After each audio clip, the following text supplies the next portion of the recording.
Segmenti rrugor i bypassit të Vlorës prej fillimit të këtij viti nuk ka funksionuar. Automjetet mund të futen në hyrjen e tij në zonën e Pusit të Mezinit e të qarkullojnë aty për disa kilometra, por do të pengohen në qarkullim. Pikërisht në zonën e fshatit turistik të Kaninës, punimet bëhen pengesë për qarkullimin rrugor, duke filluar nga fshati Kaninë deri në afërsitë të radhimës fshat. Firma e cila po realizon punimet po punon prej muajsh në këtë pjesë të aksit rrugor që lidh Vlorën me Tregjasin e më pas vazhdon drejt jugut.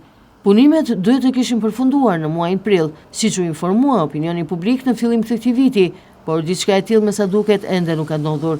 Në hyrje të Vlorës një tabel me të verdha të kujton ende që në zonë po realizon punime. Shkak për nisjen e punimeve dhe kozgjatje në kaq muaj u bë rrëshqitja e dherave. Duke folur për një segment rrugor të ndërtuar në shpatin e malit, rrëshqitja e dherave është një fenomen që pritej, teksa një pjesë e rrugës së ndërtuar ende pa u inauguruar ra poshtë duke dalë jashtë funksionit.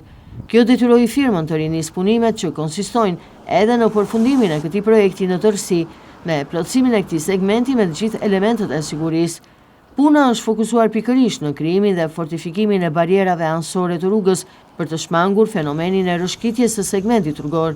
Po punohet po ashtu edhe për fortifikimin e shpatit të malit, për të eliminuar po ashtu rrëshqitjen e gurve. Në vijimësi është parashikuar të bëhet i mundur riasfaltimi i rrugës dhe vendosja e barierave anësore. Si hapi i fundit është parashikuar vendosja aty e sinjalistikës rrugore vertikale dhe horizontale për të plotësuar në total projektin. Sipas pritshmërive, punimet do të zgjasin deri në fillim të muajit qershor.